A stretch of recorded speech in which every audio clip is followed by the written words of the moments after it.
Ce journal vous est offert par le FPI, Fonds des promotions de l'industrie, votre partenaire privilégié pour la réussite de vos projets.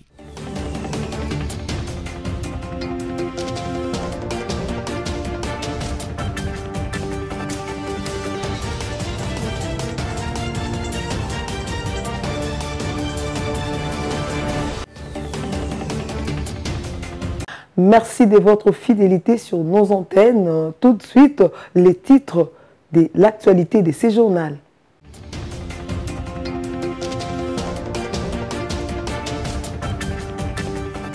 Le retrait de la MONUSCO prévu en 2024 sera avancé. C'est ce qui ressort de la dernière réunion entre le président de la République et les gouvernements.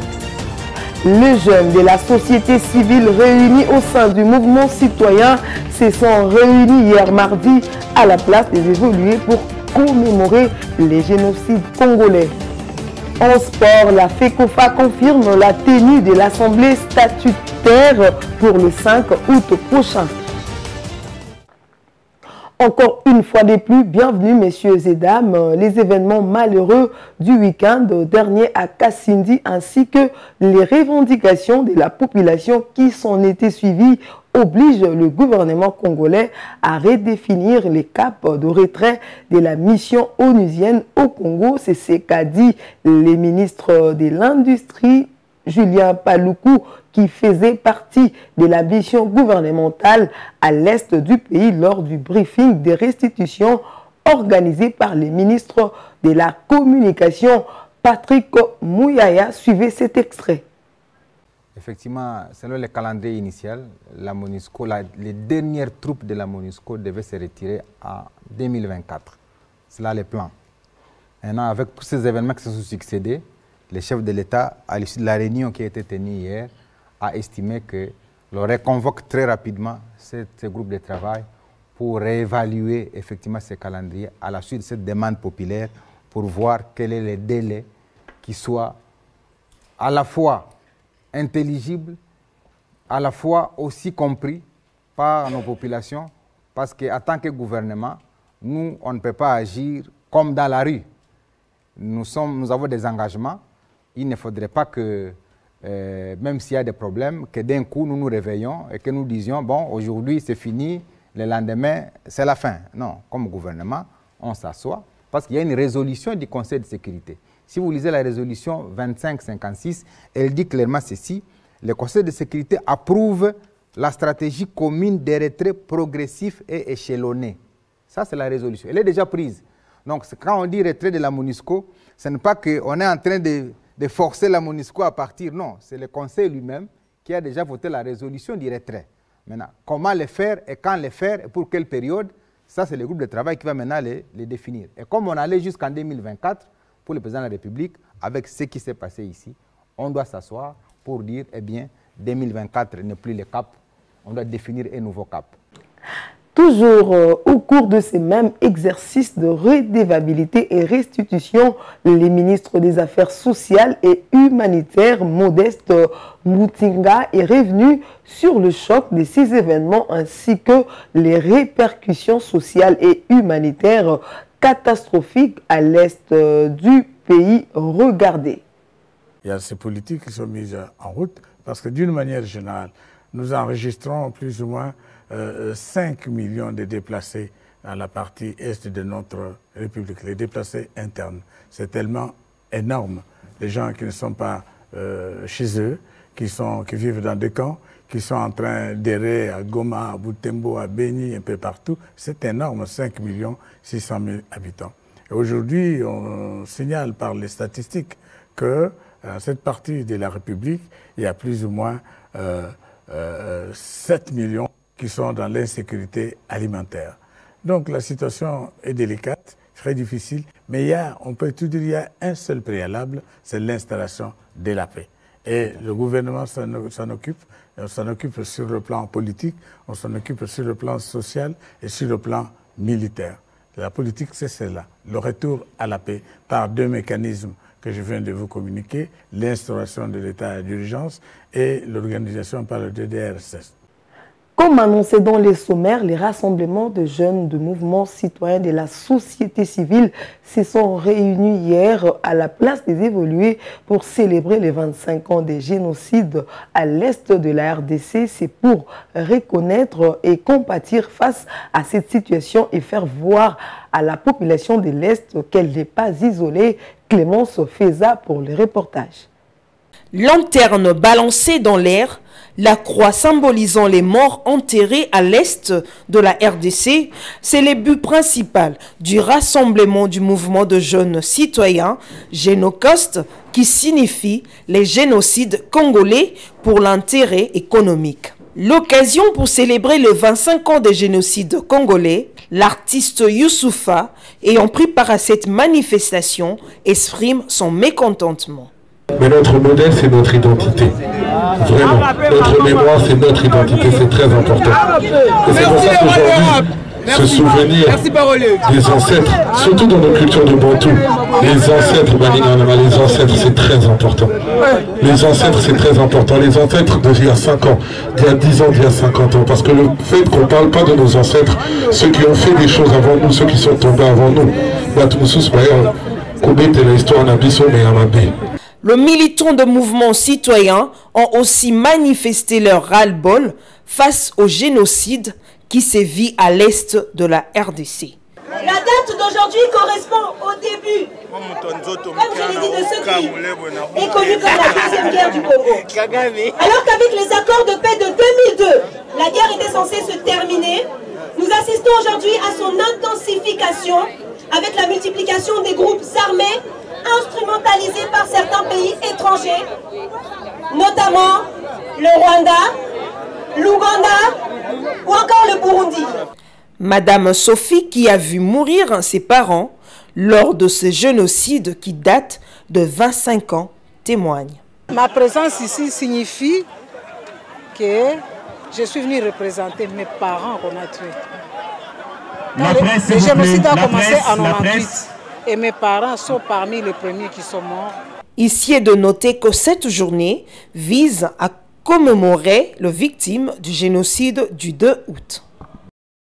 Par la même occasion, Martin Fayoulou, président de l'ECID, les militants Carbone Béni, ainsi que l'artiste slammer Peter Komondoa ont réagi. Regardez.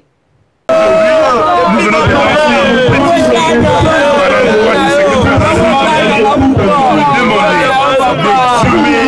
de le rapport mapping élaboré par les experts et puis d'établir un tribunal pénal international sur la RDC pour juger toutes les atrocités, les crimes, les massacres qui ont été perpétrés ici et qui a causé les pertes de morts. Et donc c'est que nous appelons le génocide et les jeunes gens appellent génocoste. Et c'est bien, j'ai dit génocoste parce que génocide, c'est le coup. Et pour nous, afin de ne pas les oublier, nous disons que le 2 août désormais sera une date qui va constituer une commémoration collective des Congolais par rapport à ce qui s'est passé là-bas. Et aujourd'hui aussi on se rassemble parce qu'il est très important de mobiliser, sensibiliser, conscientiser le Congolais sur ce qui se passe à l'est de notre pays et sur toutes les guerres et toutes les agressions que nous subissons, afin de construire le patriotisme et le sens de solidarité en tant que peuple. C'est une activité qui appelle à la conscience de la jeunesse congolaise par rapport à la question du génocide économique qui se passe encore aujourd'hui au Congo, qui a eu lieu et qui continue à se perpétrer. Et pour moi, c'était évident que c'était l'endroit où être pour faire union avec cette jeunesse de mon pays, pour élever notre voix et faire entendre nos préoccupations par rapport à l'urgence qu'il y a aujourd'hui à l'est de la RDC.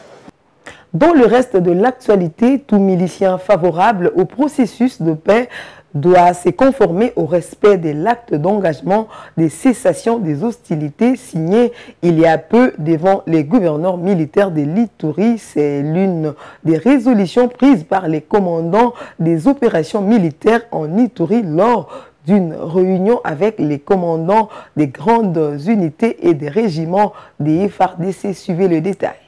Le commandant des opérations militaires à Ituri, le lieutenant-général Luboyanka Johnny, déterminé à mener à bien le processus de pacification de la province. C'est dans cette optique qu'il a réuni ce mardi 2 août deux commandants de grandes unités et des régiments de forces armées pour échanger, notamment sur certaines dérives de groupes armés signataires des actes d'engagement de cessation des hostilités, affirme le général-major Peter Chirimouami, commandant de la 32e région militaire à Ituri. Il y a certains groupes armés qui n'ont pas compris l'acte d'engagement et qui parfois s'égarent. Ils aillent en dehors des principes et se promènent avec les armes. L'autorité a voulu tirer l'attention des commandants que cet acte d'engagement n'est pas un libertinage, qu'il ne faudrait pas que les groupes armés se promènent comme ils veulent, ils doivent se conformer à la règle. Le troisième élément qui est aussi essentiel, l'autorité a insisté beaucoup sur les tracasseries militaires et il a beaucoup mis les points sur la discipline. Il faudrait qu'on se conforme à la règle, conformément au règlement militaire. Et tout égarement est punissable. Et donc les commandants doivent prendre leurs hommes à main pour qu'il n'y ait pas d'indiscipline. Au nom du commandant des opérations militaires à Ituri, le commandant de la 32e région militaire appelle la population à continuer de faire confiance à son armée pour lutter contre tous les auteurs de violence en Ituri. Tout message que nous donnons toujours à la population, c'est les rassurer qu'il y a une armée qui est là, qui veut à leur protection conformément à nos missions régaliennes. Nous avons donc comme mission la défense de l'intégrité du territoire et les frontières, aussi la protection de la population et leurs biens. Et donc, le commandant des opérations a mis à notre disposition tous les moyens nécessaires pour protéger notre population et sécuriser nos frontières. Par ailleurs, il convient de signaler que le gouverneur militaire de l'Ituri a donné des instructions claires à ses commandants de grandes unités et de régiments pour mettre fin à la tracasserie de la population sur certains axes routiers, mais aussi s'approprier les programmes de DRCS s'inscrivant dans la vision du chef de l'État congolais, Félix Antoine Tshisekedi Tshilombo, celle de pacifier l'Est de la RDC. Dans un autre chapitre, motivés par l'esprit de reconnaissance, les filles et fils de la cité Kanluka à Kinshasa ont, dans une déclaration, dit merci au chef de l'État, Félix Antoine Tshisekedi, qui, par son leadership éclairé, a initié les activités de désenclavement de cette partie de la ville-province de Kinshasa. Suivez leur déclaration lue mardi 2 août.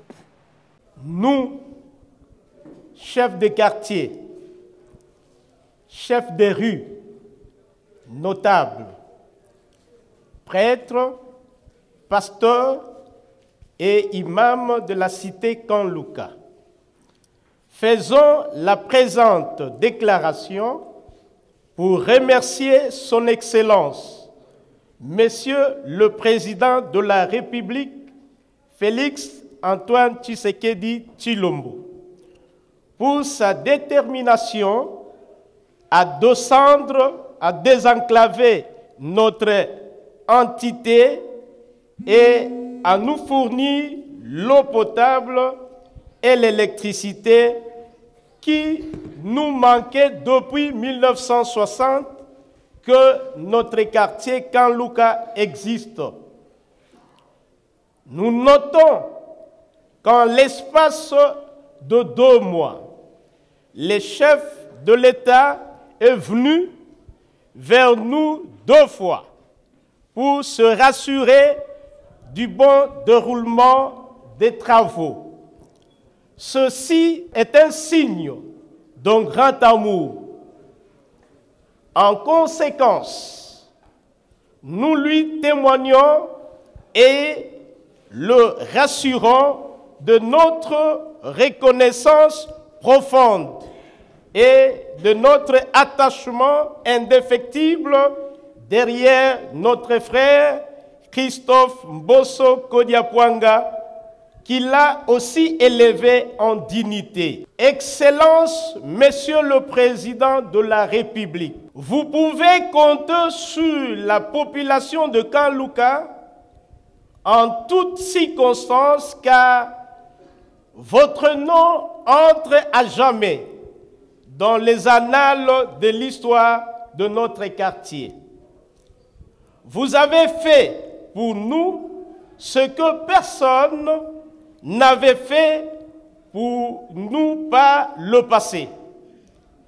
Que Dieu vous bénisse, que Dieu bénisse le camp Luka. Je vous remercie. Le mouvement international des femmes dynamiques d'Afrique s'est rendu hier mardi 2 août au Palais de Justice pour une confirmation d'une plainte contre la société Shalina qui est accusée de faire la publicité autour de ses produits pharmaceutiques, notamment Betazol, Diprozone, son utilisation qui est à la base de la dépigmentation de peau de la femme congolaise. Suivez ce reportage de Clémence Feza.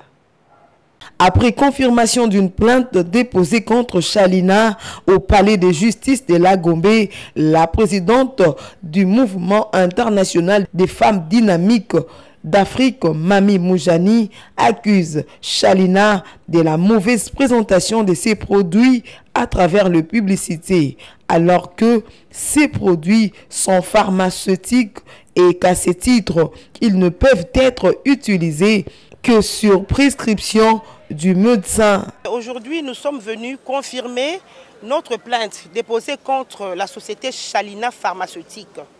Donc, nous venons de confirmer la plainte parce que Shalina continue à présenter à travers les publicités mensongères les produits Diprozone, Betazol, Epiderme comme étant des produits cosmétiques à consommation courante, pendant que ce sont des produits pharmaceutiques qui ne peuvent être utilisés que sur avis du médecin pour le traitement des maladies de la peau.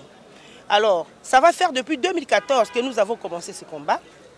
MIFDA, c'est le mouvement international des femmes dynamiques d'Afrique, mais qui milite dans le cadre de ses objectifs spécifiques, milite aussi pour que la femme jouisse de la meilleure santé possible grâce à l'accès à l'information juste en matière de santé. Voilà. La présidente du MIFDA en appelle à l'implication du chef de l'État et des autorités compétentes pour prendre des mesures idoines pour mettre fin à ces tueries silencieuses qui détruisent la santé et la peau de la femme congolaise. Nous déplorons la vente libre de ces produits-là. Nous déplorons la publicité mensongère. Je précise bien que la plainte est faite contre Shalina et ses complices. Voilà, je viens encore rappeler au chef de l'État, qui est le garant de la nation. C'est vrai, nous nous battons pour l'article 14. Nous l'encourageons comme il est le gender champion, mais nous voulons qu'il puisse aussi s'impliquer dans la protection de la santé de la femme que nous sommes. Il s'y est dénoté qu'après le palais de justice de la Gombe, la présidente du MIFDA s'est rendue au ministère de la Santé publique pour déposer un mémo. En culture, l'artiste musicien congolais Ferregola est bénéficiaire d'une mesure judiciaire, une décision lui permettant de découvrir la liberté à partir du 15 août, incarcéré depuis le 3 juin de cette année à l'aéroport Roissy-Charles de Gaulle de Paris en France pour une affaire familiale qui remonte de 2013 à 2014, une liberté conditionnelle dont les modalités seront fixées par le juge d'application des textes. Parlons sport à présent. La note circulaire des fédérations internationales de football association envoyée à la FECOFA avec comme recommandation d'organiser d'ici au 5 août l'assemblée statutaire préparant la convocation des élections du nouveau comité exécutif de la FECOFA sera bien respectée par les comités sortants. Une confirmation de Donatien Chimanga. Le statut et le code électoral sont arrivés. On a broché. On va convoquer l'assemblée d'adoption le 5 pour une durée de 45 jours. Les gens qui parlent ceci, c'est là, qui doivent savoir que depuis des années, les statuts qui sont là, je suis signataire. Parce que c'était fin 2000. On a fait aller-retour pendant autant de temps. Et l'article qui est placé, ce n'est pas nous. C'était la FIFA. Pourquoi il avait mis l'article qu'il faut être un ancien, tout ça, ainsi de suite, que vous connaissez? parce que dans la fédération, il y avait des comités. Toutefois, quand on invitait au congrès, le président de la fédération, il y avait des présidents des délégations. Ils ont trouvé, non, il y a un ça ne va pas dans cette fédération. Il faut mettre la condition là pour qu'ils puissent un peu freiner, soit les hommes d'affaires, soit les autorités publiques qui veulent toujours embrouiller donc, la promotion du football congolais. Alors aujourd'hui, on a libéré. Moi, je suis très content. La fédération n'est pas faite pour nous-mêmes, c'est fait pour tout le monde. Nous allons passer, mais la fédération elle restera toujours. Mais nous devons travailler dans de bonnes conditions. Aujourd'hui, je suis là. Peut-être que ça serait le tour de Bonina ou de quelqu'un d'autre parmi vous. Alors, nous devons être ensemble. Nous devons parler le même langage entre nous. Toujours en sport, Jean-Florent Ibenge Ikwangi prend la direction du Soudan, les coachs congolais, après la saison réussie au Maroc avec la renaissance sportive de Berkane. C'est lui qu'on surnomme coach Android, s'en va pour un nouveau challenge de 3 ans chez Al Hilal du Soudan. Suivez à présent la revue de presse à travers cette sélection des Samy Bosongo.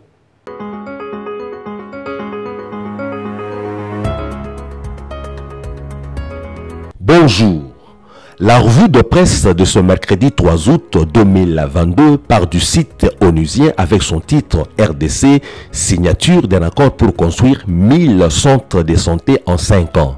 Le protocole d'accord de collaboration à ce sujet, écrit Radio-Okapi.net, a été signé mardi 2 août à Kinshasa par le Bureau central de coordination BCECO en sigle et le ministre de la Santé publique, Hygiène et Prévention, Dr Jean-Jacques Mbongani Mbanda. Le média est revenu sur les dires du ministre à ses propos, notamment que les études sont déjà en cours et que les fonds, évalués à 110 millions de dollars américains, seront décaissés progressivement par le gouvernement congolais et gérés par le BCECO sur une période de 5 ans et qu'à travers tout le pays d'ici décembre 2022, 104 centres de santé seront construits. Transitons par Mediacongo.net avec ce titre sous sa rubrique politique. Julien Paluku, on ne doit pas croire que lorsque la MONUSCO sortira, ça sera la fin de la RDC.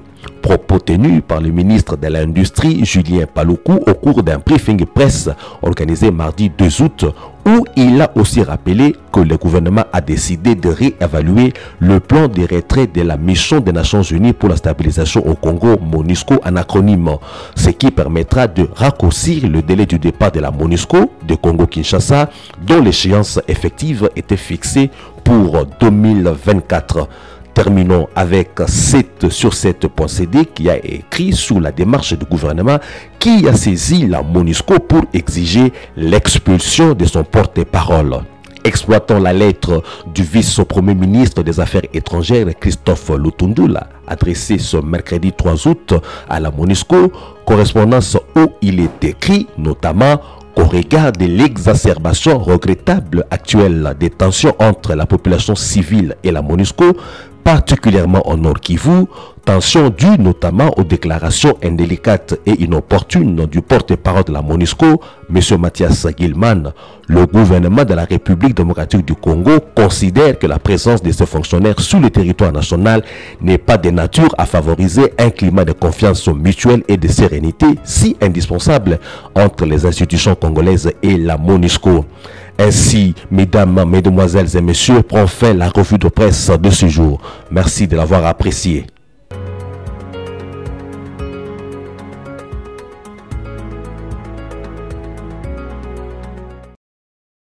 Si vous nous avez pris en cours, voici les rappels de l'essentiel de l'information.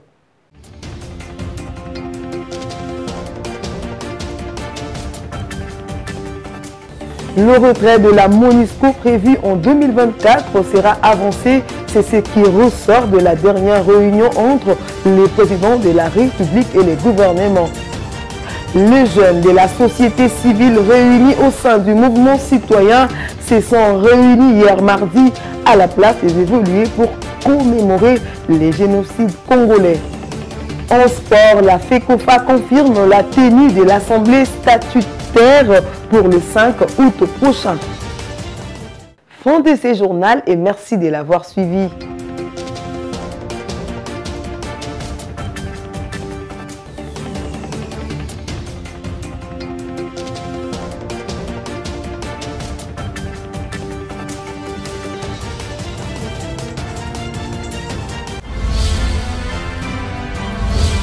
journal vous a été offert par le FPI, Fonds des promotions de l'industrie, votre partenaire privilégié pour la réussite de vos projets.